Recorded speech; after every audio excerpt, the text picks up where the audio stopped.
Hello students, आज की class में हम डिस्कस करने वाले हैं रिएक्टिव इंटरमीडिएट या फिर रिएक्शन इंटरमीडिएट। तो रिएक्शन इंटरमीडिएट क्या होते हैं कि जब हमारी एक केमिकल रिएक्शन करवाई जाती है तो कई बार रिएक्टेंट से प्रोडक्ट डायरेक्टली नहीं बनते हैं। रिएक्टेंट से प्रोडक्ट डायरेक्टली नहीं बनते हैं, रिएक्टेंट से प्रोडक्ट बनने के टाइम पे बीच में कई बार कुछ शॉर्ट लिव्ड और अनस्टेबल स्पीशीज बनती है, जिन स्पीशीज को कहा जाता है रिएक्टिव इंटरमीडिएट या रिएक्शन इंटरमीडिएट।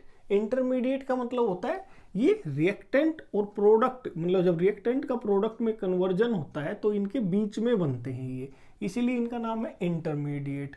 और ये जो इंटरमीडिएट होते हैं ये शॉर्ट लिव्ड होते हैं, इनकी जो लाइफ टाइम है ये बहुत ही कम होता है, कुछ ही सेकेंड के लिए, 10⁻⁻5 सेकेंड या इससे भी कम टाइम के लिए ही ये इंटरमीडिएट बनते हैं और तुरंत ही ये प्रोडक्ट में कन्वर्ट हो जाते हैं, क्योंकि ये हाईली रिएक्टिव होते हैं। हाईली रिएक्टिव क्यों होते हैं? क्योंकि ये अनस्टेबल होते हैं, इनकी स्टेबिलिटी काफ़ी कम होती है, इसीलिए हाईली रिएक्टिव होते हैं। जैसे ही ये बनते हैं तुरंत इनके बनते ही प्रोडक्ट बन जाता है, तो इनको बोलते हैं हम रिएक्शन इंटरमीडिएट। तो रिएक्शन इंटरमीडिएट क्या है? Short lived and highly reactive chemical species which are formed during the chemical reaction. क्योंकि केमिकल रिएक्शन के बीच में जो भी इस तरह की स्पीशीज बनती है उनको बोलते हैं रिएक्टिव इंटरमीडिएट या रिएक्शन इंटरमीडिएट।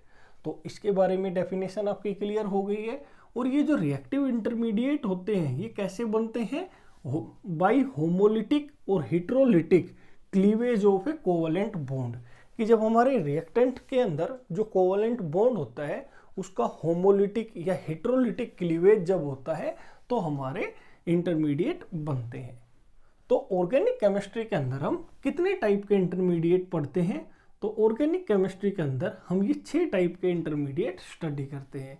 तो सबसे पहला जो इंटरमीडिएट होता है उनको हम कार्बोकैटायंस बोलते हैं, दूसरा होता है कार्बेनाइंस, तीसरा होता है फ्री रेडिकल्स, फोर्थ होता है हमारा कार्बिन्स, फिफ्थ नाइट्रीन्स, और ये जो सिक्स्थ है इसको अराइंस बोलते हैं या फिर इसको बेंजाइंस बोलते हैं। तो ये 6 टाइप के इंटरमीडिएट हम ऑर्गेनिक केमिस्ट्री में स्टडी करते हैं। तो अभी हम इनको 1 बाय 1 से अपनी क्लास में स्टार्ट करेंगे। तो सबसे पहले अभी हम कार्बोकैटायंस देखते हैं। तो कार्बोकैटायंस क्या होते हैं स्टूडेंट्स? कि जब भी किसी भी कार्बन के ऊपर पॉजिटिव चार्ज आ जाता है तो उसको हम बोलते हैं कार्बोकैटायंस। कि ऐसे कैटायंस जिसमें पॉजिटिव चार्ज किसके ऊपर रहता है? कार्बन एटम के ऊपर, तो उन कैटायंस को हम बोलते हैं कार्बोकैटायंस। फॉर एग्जांपल ये मिथाइल कैटायन है, ये मिथाइल कार्बोकैटायन है क्योंकि ये मिथाइल जो ग्रुप है इसके ऊपर क्या लगा हुआ है? कार्बन पे पॉजिटिव चार्ज, तो ये मिथाइल कार्बोकैटायन है। ये इथाइल कार्बोकैटायन है, ये एन प्रोपाइल कार्बोकैटायन है, ये आइसोप्रोपाइल कार्बोकैटायन है। तो कार्बन के ऊपर जब पॉजिटिव चार्ज आ जाता है तो उनको बोलते हैं हम कार्बोकैटायंस। तो हमने ये देख लिया कार्बोकैटायंस क्या होते हैं कि जब भी कार्बन के ऊपर पॉजिटिव चार्ज आता है तो उस आयन को हम बोलते हैं, उस कैटायन को बोलते हैं कार्बोकैटायंस। तो इतना आपको क्लियर हो गया है। इसके बाद अभी हम देखते हैं कैरेक्टरिस्टिक्स ऑफ कार्बोकैटायन, कि कार्बोकैटायंस की क्या क्या खास बात होती है, उसकी क्या क्या विशेषताएं होती है। तो कैरेक्टरिस्टिक्स ऑफ कार्बोकैटायंस, तो कार्बोकैटायंस की जब हम फर्स्ट कैरेक्टरिस्टिक्स की बात करते हैं तो carbocations are trivalent carbon atom. कि कार्बोकैटायंस के अंदर जो कार्बन होता है उसकी वैलेंसी कितनी होती है? 3। तो कार्बोकैटायंस में जो कार्बन होता है दैट इज ट्राईवैलेंट कार्बोकैटायन। और जो जब कार्बन ट्राईवैलेंट होता है तो कार्बन की हाइब्रिडाइजेशन कैसी हो जाती है? sp2। जैसा हम यहाँ पे देख रहे हैं कि ये जो कार्बोकैटायन है, कार्बन के ऊपर positive charge, it means it is a carbocation. तो जब कार्बन के ऊपर पॉजिटिव चार्ज है इट इज कार्बोकैटायन, और इसकी वैलेंसी कितनी है? ट्राईवैलेंट, 3 ही तो बॉन्ड बना रहा है, it is forming only 3 bonds, 1, 2 and 3। जब कार्बन 3 बॉन्ड्स बनाता है तो वो कितना होता है? ट्राईवैलेंट, और कार्बन के ऊपर क्या होगा? Positive charge. तो इस तरह से जब कार्बोकैटायन होता है तो उसकी हाइब्रिडाइजेशन क्या होती है? sp2 hybridisation. और जब कभी भी कार्बन की हाइब्रिडाइजेशन sp2 होती है, ठीक है, सेंट्रल एटम होगा हमारा कार्बन, ऑर्गेनिक कंपाउंड में जो कार्बन होता है वो सेंट्रल एटम होता है। तो जब कार्बन की हाइब्रिडाइजेशन sp2 होगी तो इस कार्बोकैटायन की जो शेप होगी, जो स्ट्रक्चर होगी, वो कैसी होगी? Triangular planar. इस तरीके से ये ट्राइंगुलर प्लेनर इसकी ज्योमेट्री होगी। ठीक है, ये कार्बन की sp2 हाइब्रिडाइजेशन बता रहे हैं हम। और ये जो बॉन्ड एंगल होंगे, ये वाला बॉन्ड एंगल, ये बॉन्ड एंगल और ये इस तरह से जो बॉन्ड एंगल है, ये कितने होते हैं? Each this bond angle is 120 degree. तो ये कार्बन की हमने यहाँ पे स्ट्रक्चर देख ली है। और कार्बन की जो हमने कैरेक्टरिस्टिक देखी है, तो कार्बन क्या होता है? ट्राइवेलेंट होता है। कार्बन एटम sp2 हाइब्रिडाइज होता है। और ओवरऑल जो कार्बोकैटायन की जो स्ट्रक्चर और ज्योमेट्री होती है वो होती है ट्राइंगुलर प्लेनर। तो ये फर्स्ट कैरेक्टरिस्टिक हमने देखी कार्बोकैटायंस की। सेकंड कैरेक्टरिस्टिक्स की बात करें हम, तो जैसा कि हमने फर्स्ट कैरेक्टरिस्टिक में देखा कि कार्बोकैटायन कैसे होते हैं? ट्राइवेलेंट। तो जब कार्बोकैटायन ट्राइवेलेंट होते हैं, इसका मतलब कार्बन के अराउंड में कितने इलेक्ट्रॉन है? 2, 4, 6। कार्बन के अराउंड में 3 बॉन्ड ही है, तो इसका मतलब कार्बन के अराउंड में कितने इलेक्ट्रॉन है? 6 इलेक्ट्रॉन। इसीलिए जो कार्बोकैटायंस होते हैं दे आर इलेक्ट्रॉन डेफिशिएंट, क्योंकि उनके पास में केवल कितने इलेक्ट्रॉन है? 6 वैलेंस इलेक्ट्रॉन है। कार्बन का जो ऑक्टेट है वो कंप्लीट नहीं है। कार्बन का ऑक्टेट है वो इनकम्प्लीट है, क्योंकि कार्बन के इस तरीके से कितने बॉन्ड बनते हैं कार्बोकैटायन में? 3 बॉन्ड। 3 का मतलब ये वैलेंस इलेक्ट्रॉन कितने? 6 इलेक्ट्रॉन। और होने कितने चाहिए ऑक्टेट रूल के हिसाब से? 8 इलेक्ट्रॉन होने चाहिए। इसीलिए जो कार्बन होते हैं they are electron deficient because their octet is not complete. Octet of carbon is not complete. इसके बाद अभी हम देखते हैं कि जो इलेक्ट्रॉन डेफिशिएंसी होती है, कार्बन की इलेक्ट्रॉन डेफिशिएंसी की वजह से carbocations are highly reactive and short lived. कि कार्बोकैटायन जो बनते हैं उनकी इलेक्ट्रॉन डेफिशिएंसी होती है, उनका ऑक्टेट कंप्लीट नहीं होता। और ऑक्टेट अपना कंप्लीट करने के लिए वो बहुत जल्दी से रिएक्शन करते हैं, इसीलिए वो शॉर्ट लिव्ड होते हैं। वो जैसे ही बनते हैं तुरंत प्रोडक्ट के अंदर कन्वर्ट हो जाते हैं, क्योंकि उनको अपनी इलेक्ट्रॉन डेफिशिएंसी को पूरा करना है। अपना ऑक्टेट पूरा करने के लिए जैसे ही वो बनते हैं वो प्रोडक्ट में कन्वर्ट हो जाते हैं। तो ये हमने यहाँ पे देखी कैरेक्टरिस्टिक्स ऑफ कार्बोकैटायंस। इसके बाद अभी हम देख रहे हैं method of formation of carbocations, कि कार्बोकैटायंस कैसे बनते हैं, कि रिएक्शन के अंदर कार्बोकैटायन कैसे बनते हैं, या कार्बोकैटायन के बनने के लिए क्या क्या हमारी रिएक्शन कंडीशन होनी चाहिए। तो सबसे पहले जो कार्बोकैटायंस बनते हैं वो कैसे बनते हैं? By heterolytic cleavage of a covalent bond in many ways. जब भी किसी भी तरीके से अगर किसी कोवलेंट बॉन्ड का हेटेरोलिटिक क्लीवेज हो रहा है तो वहां पे कार्बोकैटायन बनेगा। ठीक है, तो अब हम 1 बाय 1 मेथड देख रहे हैं कि किस किस मेथड के अंदर कार्बोकैटायन का हेटेरोलिटिक क्लीवेज होता है और कार्बोकैटायन बनते हैं। तो सबसे पहले हम देख रहे हैं बाय डायरेक्ट आयोनाइजेशन, कि जब एक कोवलेंट बॉन्ड डायरेक्टली ब्रेक हो रहा है तो उस टाइम पे कैसे कार्बोकैटायन बनते हैं। तो बाय डायरेक्ट आयोनाइजेशन से क्या मतलब है कि कोई कोवलेंट बॉन्ड डायरेक्टली ब्रेक हो रहा है।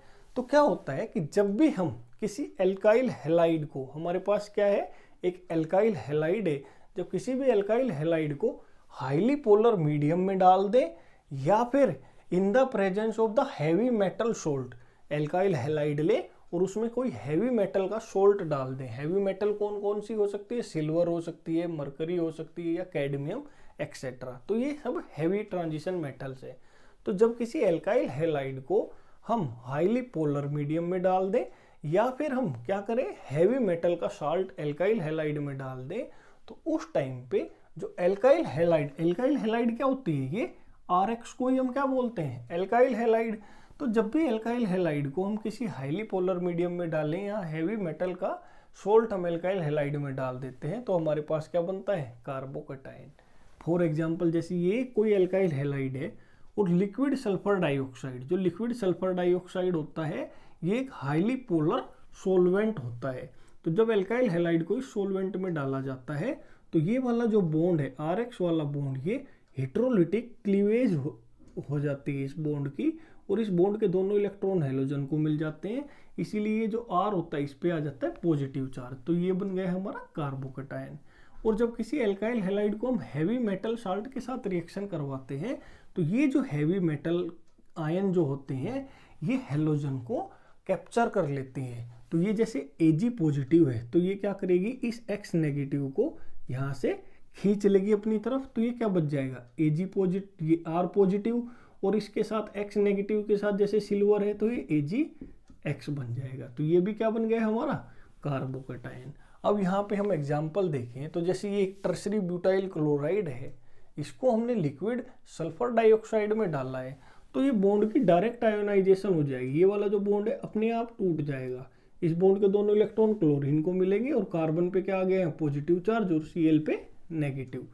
इसी तरीके से ये हमारी अलाइल क्लोराइड बोलते हैं इसको, दिस इज अलाइल क्लोराइड, इस कंपाउंड का नाम है। इसको जब हम सिल्वर सोल्ट के साथ रिएक्शन करवाते हैं तो ये सिल्वर मेटल आयन जो है ये क्लोराइड को कैप्चर कर लेता है, और ये बॉन्ड जब इस तरीके से ब्रेक होगा तो कार्बन के ऊपर आ गया ये पॉजिटिव चार्ज प्लस में AgCl।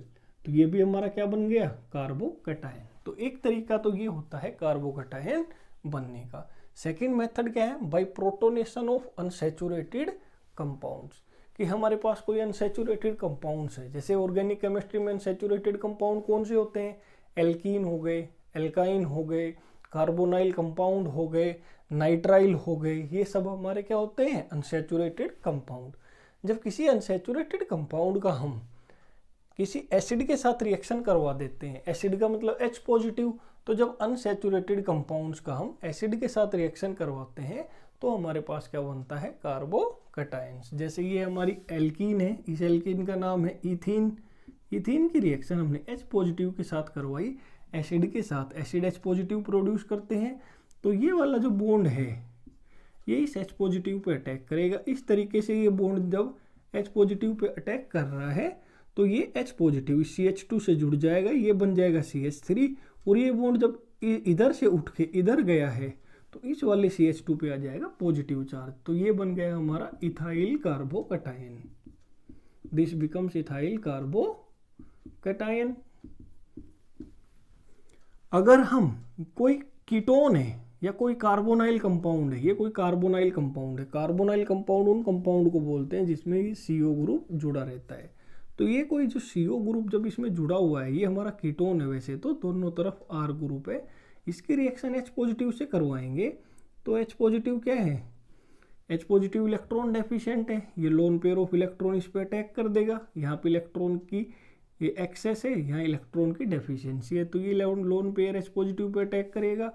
तो इधर से ये बॉन्ड इस तरह से बन गया, O के ऊपर अब पॉजिटिव चार्ज आ गया क्योंकि एक O का लोन पेयर किस में यूज हो गया है, बॉन्ड बनाने में। अब क्या होगा, ऑक्सीजन एक इलेक्ट्रोनेगेटिव एटम है, इसके ऊपर पॉजिटिव चार्ज नहीं आ सकता, इसीलिए ये वाला जो बॉन्ड है ये शिफ्ट होके ऑक्सीजन पे चला गया। जब ये बॉन्ड इधर से शिफ्ट होके ऑक्सीजन की तरफ मूव किया है तो कार्बन के ऊपर क्या आ गया, पॉजिटिव चार्ज, तो ये बन गया एक हमारा कार्बोकैटायन। इसके बाद हम ये तो थे हमारे ketone, this compound was ketone and this compounds are nitriles.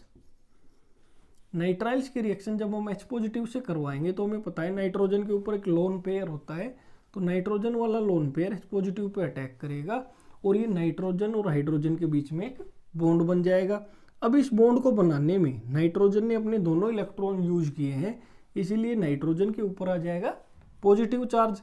अब नाइट्रोजन भी ज़्यादा इलेक्ट्रोनेगेटिव एटम है कार्बन के कंपैरिजन में, इसीलिए यहाँ से एक बॉन्ड उठ के नाइट्रोजन पे शिफ्ट हो जाएगा, क्योंकि कार्बन और नाइट्रोजन में से नाइट्रोजन ज़्यादा इलेक्ट्रोनेगेटिव है, तो नाइट्रोजन कभी भी पॉजिटिव चार्ज को अपने ऊपर नहीं लेगा, वो पॉजिटिव चार्ज किस पे जाएगा, कार्बन के ऊपर, क्योंकि नाइट्रोजन की इलेक्ट्रोनेगेटिविटी ज़्यादा है। तो ये वाला बॉन्ड नाइट्रोजन अपनी तरफ खींच लेगा और कार्बन के ऊपर अब आ जाएगा पॉजिटिव चार्ज, और जब कार्बन पे पॉजिटिव चार्ज आ जाएगा तो ये हमारा बन जाएगा कार्बोकैटायन। इसके बाद अभी हम देखते हैं बाय ट्रीटमेंट ऑफ एल्काइल और acyl halide with Lewis acid, for example aluminium chloride या बोरोन ट्राइफ्लोराइड। जब किसी लेविस एसिड की रिएक्शन हम करवा देते हैं किसी एल्काइल हैलाइड से या असाइल हैलाइड से, तो वहाँ पे हमारा कार्बोकैटायन फॉर्म होता है। फॉर एग्जांपल जैसे ये कोई हमारी एल्काइल हैलाइड है, इसकी रिएक्शन एल्यूमिनियम ट्राइक्लोराइड के साथ हम करवाएंगे। तो ये जो कंपाउंड होते हैं लेविस एसिड होते हैं, क्योंकि एल्यूमिनियम के भी कितने बॉन्ड है, 3 ही बॉन्ड यहाँ पे फॉर्म हो रहे हैं। तो एल्यूमिनियम भी अपने ऑक्टेट को कंप्लीट करना चाहेगा, इसीलिए एल्यूमिनियम एक Cl को अपनी तरफ खींच लेता है, अपनी तरफ कैप्चर कर लेता है और एक और Cl को अपने पास जोड़ लेगा, तो AlCl4 नेगेटिव बन जाएगा। यहाँ बन जाएगा AlCl4 माइनस। अब जब यहाँ CH2 से जो Cl जुड़ी हुई थी ये निकल गई और दोनों इस बॉन्ड के दोनों इलेक्ट्रॉन को भी किसने ले लिया, Cl ने, तो इस CH2 पे आ गया पॉजिटिव चार्ज और ये बन गया हमारा कार्बोकटायन। इसी तरीके से ये हमारा असाइल क्लोराइड, इसको बोलते हैं हम असाइल क्लोराइड। ठीक है, ये जो ग्रुप होता है हमारा RCOX, इसको हम बोलते हैं असाइल हैलाइड। ये ग्रुप जो होता है इसको बोलते हैं असाइल हैलाइड। ठीक है, अब ये हैलाइड यहाँ पे क्या है, क्लोरीन, तो इसको असाइल क्लोराइड बोलेंगे। इसकी रिएक्शन AlCl3 से करेंगे, तो AlCl3 क्या करेगा, Cl को कैप्चर कर लेगा, तो यहाँ CO के ऊपर क्या आ जाएगा, ये C के ऊपर पॉजिटिव चार्ज, तो ये भी क्या बन गया हमारा कार्बोकटायन। इसके बाद अब हम देखते हैं next method, by deamination of primary amine with nitrous acid. जब भी किसी भी प्राइमरी अमाइन की रिएक्शन हम नाइट्रस एसिड के साथ करवाते हैं तो वहाँ पे हमारा कार्बोकटायन फॉर्म होता है। जैसे ये कोई हमारी प्राइमरी अमाइन है, इसकी रिएक्शन हमने नाइट्रस एसिड के साथ करवा दी, तो पहले क्या बन जाता है, एक डाइएजोनियम सोल्ट बनता है। ठीक है, डाइएजोनियम आयन बनता है। इस रिएक्शन के बारे में हम हायर क्लासेज में या लेटर सेमेस्टर में पढ़ेंगे। बस हमें अभी यहाँ ध्यान रखना है कि जब भी प्राइमरी अमाइन की रिएक्शन नाइट्रस एसिड के साथ करवाते हैं तो इस तरीके से एक डाइएजोनियम आयन बनता है। डाइएजो का मतलब ये 2 नाइट्रोजन जुड़ी रहती है, इसीलिए इसको डाइएजो बोलते हैं। ऑर्गेनिक केमिस्ट्री में नाइट्रोजन को एजो बोला जाता है। तो ये डाइएजोनियम आयन बनता है और डाइएजोनियम आयन में N2 के ऊपर ये पॉजिटिव चार्ज है, इसीलिए ये वाला जो बॉन्ड है, इस बॉन्ड के दोनों इलेक्ट्रॉन नाइट्रोजन पे शिफ्ट हो जाते हैं और ये नाइट्रोजन गैस यहाँ से रिलीज हो जाती है और ये हमारा यहाँ कार्बोकटायन बन जाता है। फॉर एग्जांपल जैसे ये मिथाइल प्राइमरी अमाइन है, ये मिथाइल अमाइन है, इसकी रिएक्शन हमने नाइट्रस एसिड के साथ करवाई, तो ये CH3N2 पॉजिटिव बना। इस बॉन्ड के इलेक्ट्रॉन किसके पास शिफ्ट हो गए, N2 के पास, तो इसलिए N2 गैस हमारी यहाँ से रिलीज हो गई बाहर एटमॉस्फेयर में और ये CH3 पॉजिटिव हमारा कार्बोकटायन यहाँ पे बच गया। तो ये हमने 4 मेथड देख लिए। इसके बाद अभी हम देखते हैं फिफ्थ मेथड। फिफ्थ मेथड के अंदर क्या होता है, bye reaction of acid with alcohols, bye reaction of acid with alcohols और ईथर्स। जब भी हम किसी भी एसिड की रिएक्शन एल्कोहल के साथ करवा दें या ईथर्स के साथ करवा दें तो भी हमारे पास क्या बनेगा, कार्बोकटायन। फॉर एग्जांपल ये हमारा क्या है, एल्कोहल है, इसकी रिएक्शन हम जब किसी एसिड के साथ करवाएंगे तो ऑक्सीजन के पास लोन पेयर है, तो ये H पॉजिटिव किसके ऊपर अटैच हो जाएगा, ऑक्सीजन के ऊपर, और इसके ऊपर आ जाएगा पॉजिटिव चार्ज। और ऑक्सीजन एक हाईली इलेक्ट्रोनेगेटिव एटम होता है, जब इस पे पॉजिटिव चार्ज आ जाता है तो ऑक्सीजन के पॉजिटिव चार्ज को सेटिस्फाई करने के लिए ये वाला जो बॉन्ड है अपने इलेक्ट्रॉन इस ऑक्सीजन के ऊपर ट्रांसफर कर देता है और यहाँ बन जाता है हमारा कार्बोकटायन और साथ में यहाँ बन जाता है वाटर। तो इसको एग्जाम्पल से समझते हैं। एग्जाम्पल में जैसे ये CH3 CH2 OH है हमारा इथाइल एल्कोहल, इसकी रिएक्शन जब H पॉजिटिव से होगी तो ये हमारा बनेगा CH2 OH और ये O पॉजिटिव। अब यहाँ से ये बॉन्ड के इलेक्ट्रॉन ऑक्सीजन पे शिफ्ट होंगे तो ये हमारा बच जाएगा इथाइल कार्बोकटायन और यहाँ पे साथ में फॉर्म होगा water. So in this way carbocations are formed by reaction of alcohol with acid. अब अगर हम ईथर की बात करें तो ईथर्स कौन से कंपाउंड होते हैं, this kind of compounds are called ethers. When ether react with H positive means acid, तो ये लोन पेयर इसका H पॉजिटिव के साथ अटैच होता है इस तरीके से ये फॉर्म होते हैं। अब ऑक्सीजन के पॉजिटिव चार्ज को सेटिस्फाई करने के लिए यहाँ से इस बॉन्ड के इलेक्ट्रॉन इस पे शिफ्ट हो जाते हैं और यहाँ पे बन जाता है R पॉजिटिव और साथ में ये बनता है यहाँ पे alcohol. R positive means carbocation. अब इसको एग्जाम्पल से अगर हम समझे तो ये मिथाइल डाई मिथाइल ईथर हमने यहाँ पे लिया है। इसकी रिएक्शन जब H पॉजिटिव से करवाएंगे तो यहाँ पे इसका अटैक होगा और ये इस तरीके से हमारा ये आयन बनेगा। इस आयन में जब ये वाले बॉन्ड के इलेक्ट्रॉन इस ऑक्सीजन पे शिफ्ट होंगे तो ये CH3 पॉजिटिव मिथाइल कार्बोकटायन और साथ में फॉर्म होगा मिथेनॉल। सो ये भी एक मेथड है जिसकी हेल्प से हम कार्बोकटायन फॉर्म करवा सकते हैं, या इस तरह की रिएक्शंस में भी कार्बोकटायन फॉर्म होते हैं। इसके बाद नेक्स्ट मेथड है bye reaction of super acid. Bye reaction of super acid. Super acid क्या होते हैं? अब सुपर एसिड होते हैं एंटीमनी पेंटाफ्लोराइड प्लस HF। ये दोनों एसिड का जो कॉम्बिनेशन होता है, ये लेविस एसिड होता है, ये प्रोटोनिक एसिड होता है, इनकी कॉम्बिनेशन को ही हम बोलते हैं सुपर एसिड। या फिर इस तरीके से एंटीमनी पेंटाफ्लोराइड प्लस में ये फ्लोरोसल्फोनिक acid in SO2।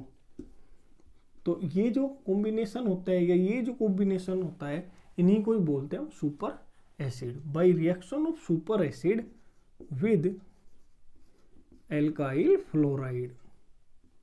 Alkyl fluoride, तो जो सुपर एसिड की रिएक्शन एल्काइल फ्लोराइड के साथ करवाते हैं तो भी हमारे पास कार्बोकटायन बनते हैं।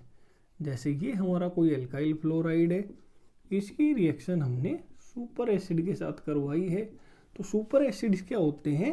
ये कैप्चर कर लेते हैं फ्लोरीन को, और फ्लोरीन को ये कैप्चर कर लेते हैं तो ये क्या बन जाता है यहाँ पे R के ऊपर पॉजिटिव चार्ज, तो ये बन जाता है हमारा कार्बोकटायन। तो CH3 CH2 फ्लोरीन, इसको बोलते हैं हम इथाइल फ्लोराइड। इसकी रिएक्शन जब हम सुपर एसिड के साथ करवाते हैं तो यहाँ पे ये बन जाता है इथाइल कार्बोकटायन। तो यहाँ पे अभी हमने कार्बोकटायन के बारे में डेफिनेशन देखी, कार्बोकटायन की डेफिनेशन, कार्बोकटायन की कैरेक्टरिस्टिक्स और क्या क्या मेथड होते हैं कार्बोकटायन को प्रिपेयर करने के, या कार्बोकटायन कौन कौन सी रिएक्शन के अंदर फॉर्म होता है, उन सभी को हमने यहाँ पे डिस्कस किया है।